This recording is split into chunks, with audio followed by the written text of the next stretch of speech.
Popeye y Eucerin presentan el primer podcast de pediatría en Chile. Pediatras a tu podcast, con las doctoras, amigas y mamás Jasna Kiesling y Luz María Gress. ¡Hola! ¿Cómo están?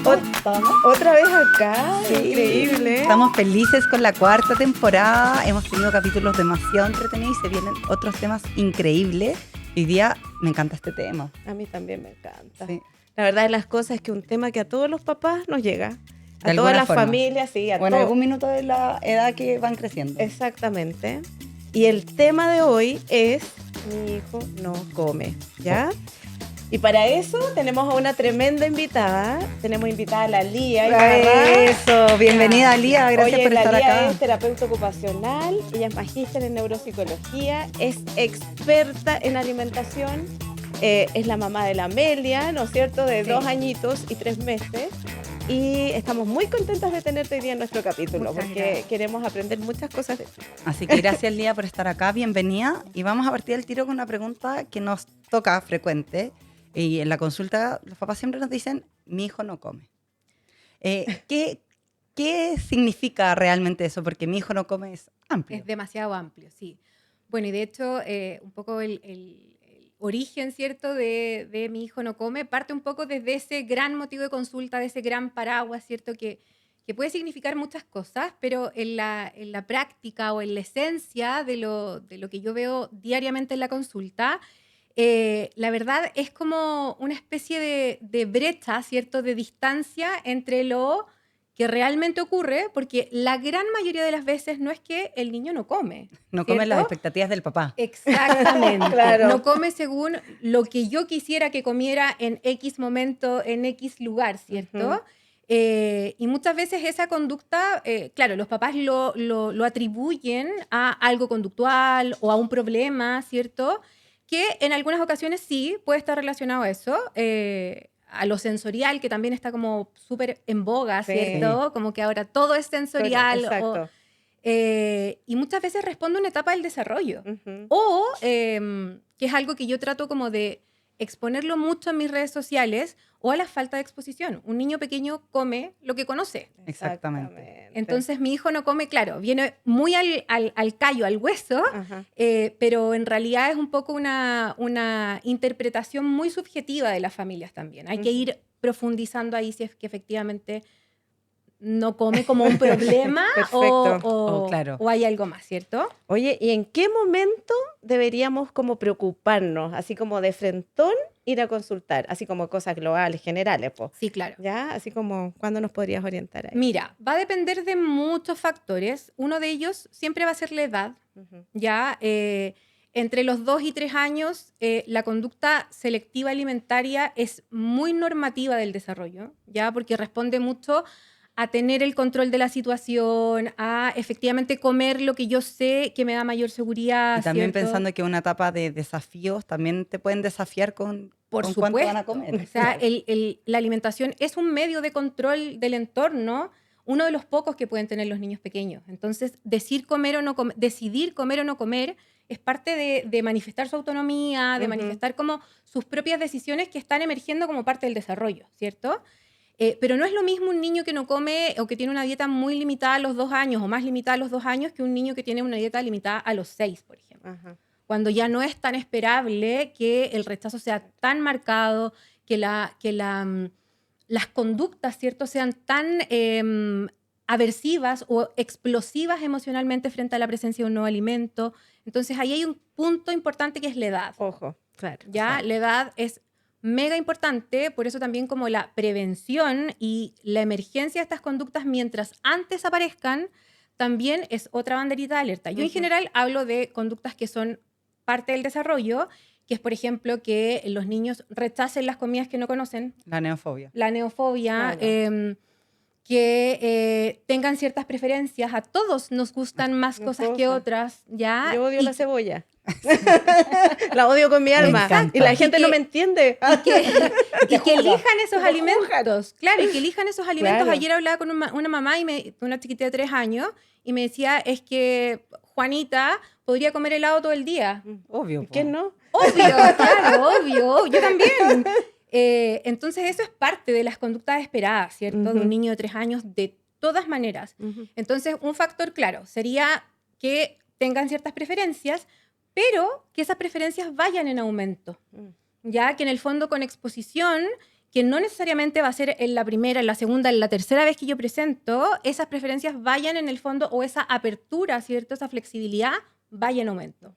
Perfecto. Eso es 100% esperable en el desarrollo. Cuando ya nos ponemos, ¿cierto? Y un punto crítico que yo, a tu pregunta, Yasna, siempre yo le sugiero a las familias que cuando la mesa está marcada de estrés, de tensión, de mala energía, eso ya es necesario consultar.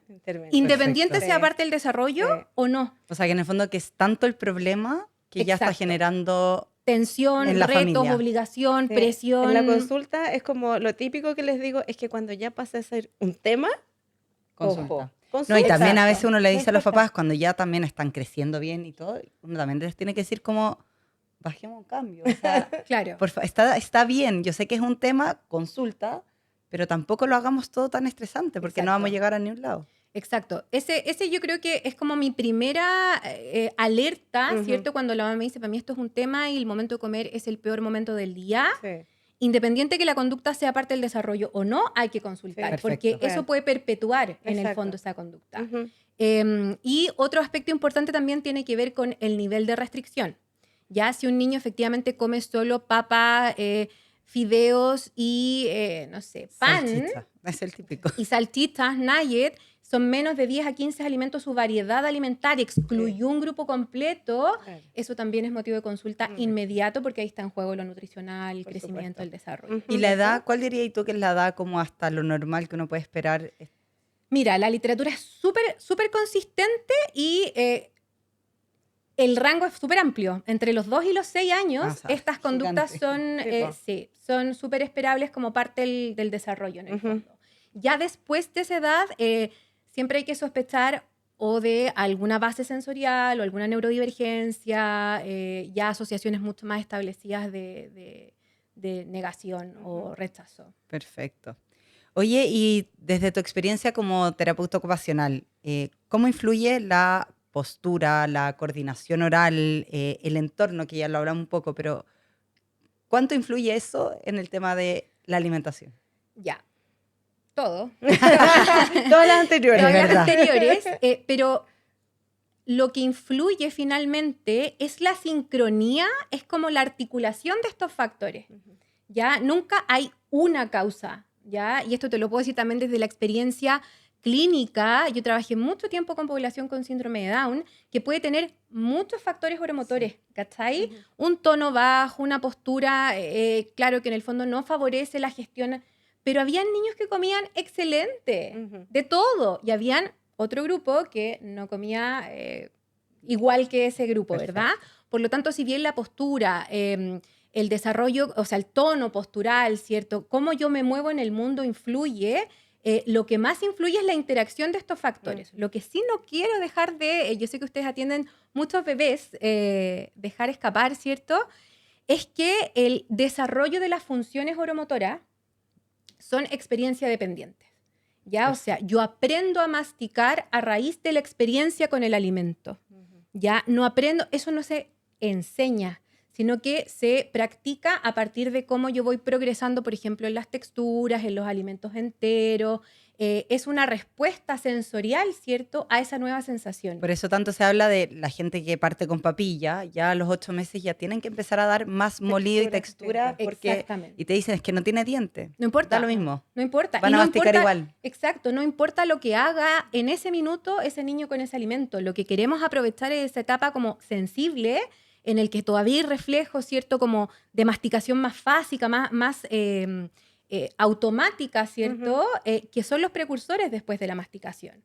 Entonces, claro, si llega un niño de 4 años que come solo papilla, evidentemente ahí hay un desuso de sus estructuras oromotoras, ¿cierto?, que le van a permitir masticar. Entonces, lo oromotor o la coordinación, ¿cierto?, de las estructuras corporales es mega importante, y se practica a través de la transición como a su debido tiempo. Excelente. Oye, y que estamos hablando de comida, tenemos que darle gracias a nuestros auspiciadores hoy día, Popeye, porque, pucha, ¿a quién no le ha pasado que las manchas de tomate, palta, no sé, chocolate, ketchup, alguna Claro. vez? Y no hay nada que el jabón Popeye no saque. No, bienvenido Popeye. Bienvenido, Popeye. Gracias por salvarnos y por hacernos un poco menos estresante el momento de la comida. Y que es tremendamente necesario que se ensucien. Es Ay, muy pero- importante. Entonces, Sí. Disfrútenlo. Variado. Es que Disfrútenlo, tienen Popeye al lado. Hay que lavar. Fin. No se habla más. Claro. Oye, pero no hay como el jabón en barra Popeye. Sí. Sí, Se saca clásico. hasta el hierro, hasta las gotas de hierro. Te Es juro verdad. que... Las manchas de caca. Ah, Que son también, a veces- que son como flúor. Sí. Real. Así que gracias, Popeye, por estar de nuevo con nosotros. Gracias, apoyando nuestro podcast. Sí, además. Oye, Lía, y ahora pasando un poquito más al tema de aquellos niños que rechazan ciertas así como texturas, ¿ya? ¿Alguna sugerencia, algún como juego sensorial tal vez que podría ayudarnos en esos niños? ¿O cómo abordarlos de Oh, mejor claro. forma? Obviamente un resumen, porque Sí, sabemos sí, que esto es un como... temazo, es Sí, un po, temazo. obviamente. Y lo primero que a mí me gustaría como un poco dejar de mirar como o resignificar la palabra juego. Ujú. Ya, porque claro, en el fondo nosotros igual venimos de una cultura en que, oye, con la comida no se juega, Sí. o... Sí, se juega. claro, sí, por eso es como, Claro. como el juego es el medio y es el fin finalmente. Ajá. Yo quiero que mi hijo disfrute el momento de alimentarse. Ajá. Y yo siempre le digo a la familia, oye, no se trata de que vamos a jugar a manchar las paredes con la salsa de tomate. No, por favor, no. No, ese no es el tema. Entonces yo más que hablar como estrategias de juego, que a veces, sobre todo uno como terapeuta cuando habla con las familias y le dice, tienes que jugar con la comida, como que se le achica Es que yo creo que a todos nosotros nos dijeron, con la comida no, se se juega. Claro. Y real. también, o sea, desde la experiencia de mamá, que yo trabajo en el área, a nadie le gusta que limpiaste recién el piso Sí. y está lleno de No. fideos y, o sea, es súper entendible también. Así que yo como gran estrategia, un poco de la manera en que lo abordo yo, es que tenemos que proteger, entre comillas, 3 grandes cosas. Primero es que el alimento que yo ofrezca sea lo suficientemente familiar para mi niño y esa familiarización se puede hacer a través del juego. Por ejemplo, si yo voy a ofrecer la palta, ir a comprar la palta con mi hijo, mostrarle el color de la palta sin una expectativa de ingesta. Perfecto. Eso hace que en el fondo ese alimento, sea cual sea, se pierda un poco como la presión de que está ahí porque me lo tengo que comer. Ujú. Y eso a los 2-3 años, que es cuando está el pic de la selectividad alimentaria, hay mayor resistencia. ¿Cachai? Qué buen tip. Ese es siempre, yo les digo, Excelente. si tú quieres ofrecer un alimento, haz lo que partas de afuera. Ujú. Si quiero ofrecer la zanahoria, voy a ir a comprar la zanahoria, voy a ver un video de los conejitos comiendo zanahoria y voy a crear como ese mapa mental de algo que ya para mí es conocido. Eso es primero, pero no va solito ese, No. porque la familiarización es mucho más sencilla en las primeras etapas, Claro. ¿cierto? Cuando son guaguitas, porque hay una como curiosidad innata por tomar las cosas, por apretarlas, pero a los 2-3 años ya no. Por eso es tan importante ofrecer alimentos nuevos en las primeras etapas. Ujú. Sí. Se los coma, no se los coma, los tire, no los tire. Y por Es- eso los primeros meses es complementaria a la alimentación. Exactamente, Claro. claro. O sea, claro. el alimento va a ser la leche, leche la es la lactancia base, materna, claro. pero déjenlos que exploren y aunque coman una cucharada, sigan haciéndolo. Sigan haciéndolo. Claro. Y tiene, es que esto a mí me vuela un poco la cabeza y parte un poco también como esta pasión por la alimentación porque tiene mucho, mucho, mucho de desarrollo cognitivo, ya de cómo los niños se van creando estos esquemas mentales de lo que conocen, de lo que no conocen, de lo que es seguro para mí. Ese primero, familiarización. El segundo son las asociaciones y tiene que ver con el vínculo emocional que yo establezco a la hora de comer. Si mi mamá está con una cara de 3 metros o está tratando de enchufarme la comida cuando yo le estoy mostrando señales claras de que no es lo que quiero hacer en ese minuto, claramente ese momento se va a asociar con algo desagradable. Y ya los niños ven la silla de comer y se quieren salir, Sí, ¿cierto? claro, ir corriendo. Entonces, proteger lo emocional, ¿cierto? Ujú. Que eso sea un momento como agradable, aunque uno por dentro esté... No, y nos falta la mamá que el pobre niño está muerto de sueño y están dándole la comida. No es el momento de darle la comida. Totalmente. Yo siempre también, si tenéis que darle el almuerzo a las 3 de la tarde a tu hijo de 1 año, me importa nada. Dáselo a las 3 de la tarde después de su siesta. Lo importante es proteger la experiencia. Y el último es qué es lo que hace el adulto, ¿ya? Y eso es lo que yo hablo como modelado. El adulto tiene que ser como una especie de espejo para el niño, ¿ya? Si yo quiero que mi hijo, si, por ejemplo, lo que decía la Yasna, yo lo veo que es un poquito más reactivo a las sensaciones, no le gusta tocar las cosas, ¿cierto? Presenta conductas más activas de evitación, ¿cierto? Que tú pones algo ahí, no. Siempre el modelo es el que tiene que partir. Perfecto. Yo agarro el tomate, yo lo aprieto delante de él, yo se lo muestro, yo le muestro mi mano manchada, porque yo soy ese andamiaje de seguridad para mi hijo. Claro. Y esos son como los tres grandes pilares que hay que establecer como la base para aprender a comer cualquier alimento. Excelente, excelente. Ay, me encanta que seas tan clara, Lía. Te amo. Ay, gracias. Oye, y ya hablamos un poquito, pero esto genera ansiedad. Y vamos a ver qué genera. Yo siempre digo, si un niño o no come o no duerme, es como lo peor que le puede pasar a un papá, porque tú necesitas que las necesidades básicas estén cumplidas. Sí. Pero ¿cómo podemos acompañar a los papás? ¿Qué estrategias les podemos dar? Porque por más que digamos, expónelo, si a mí me produce una ansiedad, me va a costar llegar a ese punto de estar feliz y exponerlo y llevarlo a comprar. ¿Qué estrategias podemos hacer con la familia? Mira, yo creo que lo primero, el poder está en el conocimiento, ¿ya? Y ajustar las expectativas. Ajustar las expectativas, y yo cuando hago acompañamientos grupales o acompañamientos individuales, siempre le digo, mira, no quiero sonar como que desilusionarte, pero probablemente tu hijo en el primer mes no va a comer nada distinto a lo que ya come. Ya estamos creando las bases para. Y llevo 400 familias atendidas y efectivamente pasa que cuando se deja de poner el foco en el cuánto, en el qué, en el cómo, pero se sigue exponiendo de manera natural, cotidiana, ese alimento empieza a ser parte como de la rutina, ¿cierto? De la estructura visual incluso que hay en la mesa. Así que lo primero es bajar un poquito como el nivel de ansiedad que, o sea, es muy difícil. A mí me tocó la que no duerme y yo contaba los segundos que estaba durmiendo y yo sé que gran parte del problema era eso. Pero yo creo que acá hay algo clave que tú dijiste, la información es poder y ahí la consulta temprana y un llamado también a los pediatras, créanle a los papás que están angustiados y derívenlos. Y no minimicen también. Exactamente, y deriven porque hay especialistas que se dedican a eso. Ya es chavo normal, listo, sigamos. Sí. No, yo creo que el papá, yo siempre les digo, me voy a odiar porque te digo que esto es normal.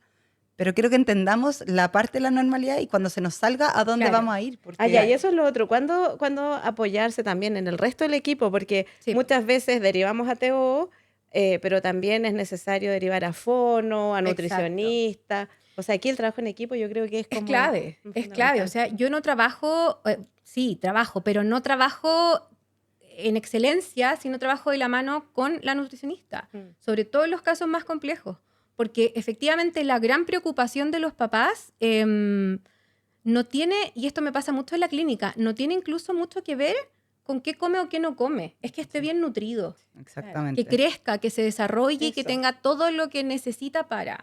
Entonces, claro, ahí entramos un poco en ese dilema de que, sobre todo los niños más grandes, lo encuentro más de lo que quisiera, que se apoyan mucho o en los suplementos, en el Pediature, en la leche, ¿cierto? Y filo, ahí tenemos todo lo que, entre comillas, necesitamos, pero en la práctica no es así. No. Entonces, sí o sí, siempre de la mano, yo a mis alumnos siempre le digo, tú tienes que tener tu nutricionista amigo, que le derives, porque es tremendamente importante hacer esa balanza entre lo nutricional y lo conductual, que es lo que finalmente trabaja el terapeuta ocupacional. Perfecto.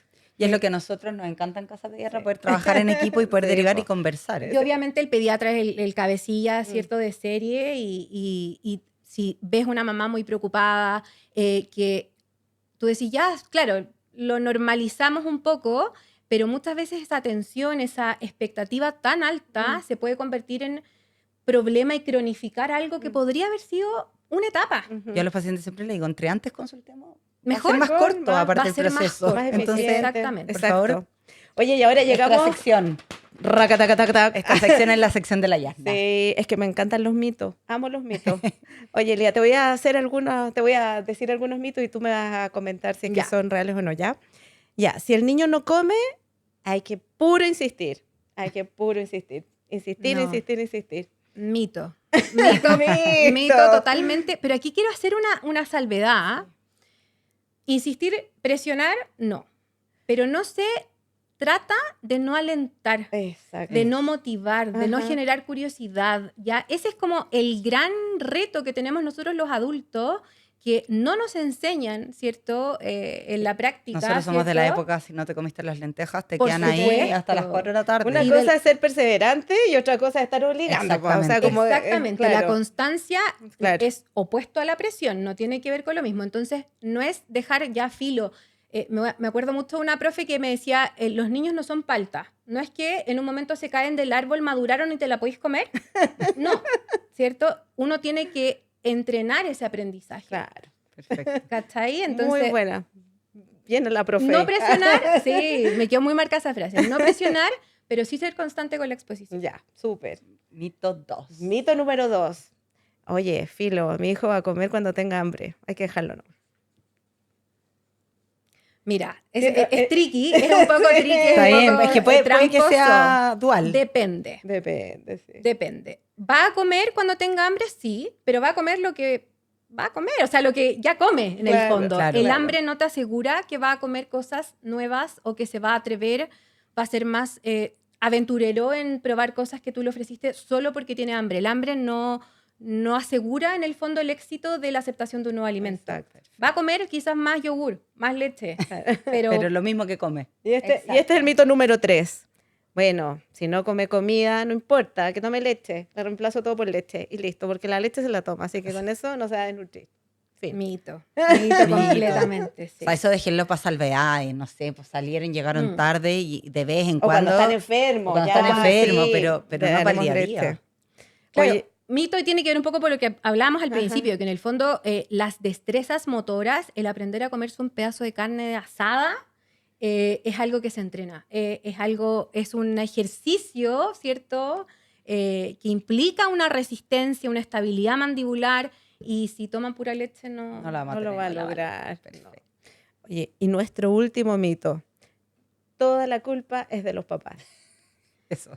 No, ese es el peor de los Pobres mitos. mamás que siempre tenemos la culpa. Todo, ahí. Yo creo que todo. los papás un Encima que poco somos menos. tan culposas. No, Es un real. tremendo mito. Un tremendo mito y yo creo que es el mito más complicado y que uno ve De más erradicar.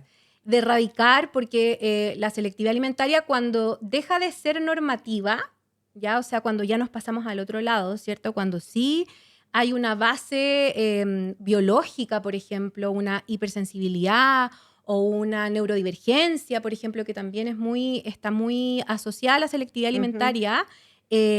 Lo multifactorial es lo que efectivamente gatilla en una conducta que se prolonga en el tiempo. Perfecto. Pero es casi, entre comillas, inevitable, porque es parte también de la forma de cómo de la neurobiología de ese niño.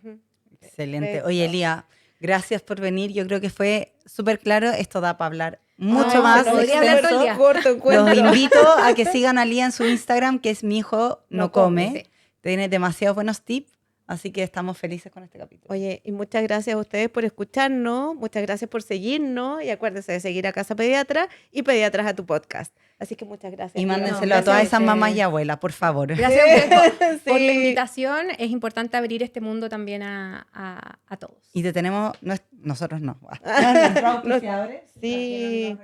Ay, qué rico, Para que puedas- gracias. Qué pesado. Para que puedan Ay, muchas disfrutar. gracias. Así se que pasaron. gracias a todos. Muchas Nos vemos en un gracias. próximo Gracias por la capítulo. Chao. Chao. La información otorgada en este podcast es orientativa y en ningún caso sustituye una consulta médica. Puedes agendar tu hora en casapediatra.cl.